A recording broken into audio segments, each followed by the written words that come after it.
This is always hard, and the list might change over time as I catch up on games I've yet to play or simply feel differently.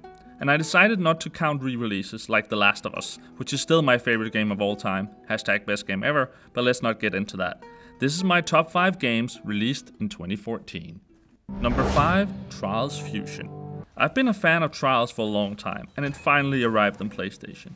The new stuff like the tricks and the new bikes didn't add a whole lot while still being fun, but the moment-to-moment gameplay and the controls and physics of the bikes are second to none. Completing the stages and later trying to better your time and competing with friends is some of the most fun I've had this year. I really enjoy how hard the game gets even when you fail over and over again, because it's always your own fault. You don't feel cheated and you're right back into the game, giving it another go a split second later.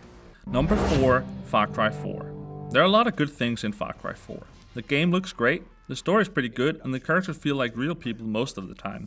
But where Far Cry really shines is, as always, when you go away from the main story. When you get distracted by a karma event or simply go exploring. The story we create ourselves when we try to take out an outpost and get surprised by a pack of wolves, and then take to the sky in a mini helicopter or jump on the back of an elephant to even the odds. We all have our own special Far Cry stories.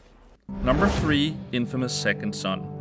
Infamous is one of my favorite franchises, and even though Second Son can't compete story-wise with the original, it delivers on other aspects. It's the first game that really gave me that next-gen feeling. It looks gorgeous. Climbing to the top of the Space Needle and looking over Seattle and finally being able to see everything without some weird fog blocking my view, and actually being able to go there without loading. The best part again is the gameplay. I don't want to fast travel because traversing the city is super fun, and the combat is varied and rewarding. I feel like a superhero. I stayed in the office after work to finish both endings and get the platinum. Number 2, Call of Duty Advanced Warfare. This year I was lucky enough to visit Sledgehammer Games while they were working on Advanced Warfare. After that trip and playing at Gamescom and other events, I wrote a preview saying this is the next big step in Call of Duty that we haven't seen since COD 4. I'm happy to say this is still true with the game being out. The single player is great with a more interesting and focused story. Exo Survival, although not as fun as Spec Ops from Modern Warfare 2, is a lot of fun. And the online competitive multiplayer has gotten several great upgrades and additions. Most noticeable, the Exosuit, which of course is present across all game modes, adds verticality and frenetic pace, while not compromising on the base gameplay. Hardpoint is back and the new mode Uplink feels fresh. But most important of all, Sledgehammer is hitting that perfect balance of knowing when to trust their own skill and expertise and when to listen to fan feedback. Number 1, Destiny. I don't think Destiny is a perfect game, and I understand why some people were disappointed with it, but for me it's still without a doubt the best game that came out in 2014. One of the big complaints was the story. People expected a Mass Effect but got a Diablo. The combat and loot is the focus. I don't need a great story in Destiny. I didn't really pay attention to it. I enjoyed chatting with my friends or talking tactics about the encounter we were going through. The gameplay is top notch. Controls are perfect, the guns feel great and different, and there are many viable options.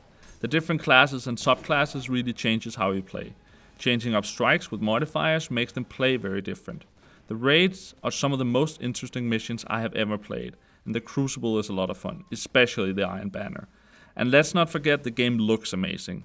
But as I said, it's not a perfect game. Destiny has some weird systems and bugs. Some have been fixed and some haven't. And there are some great ideas in there too.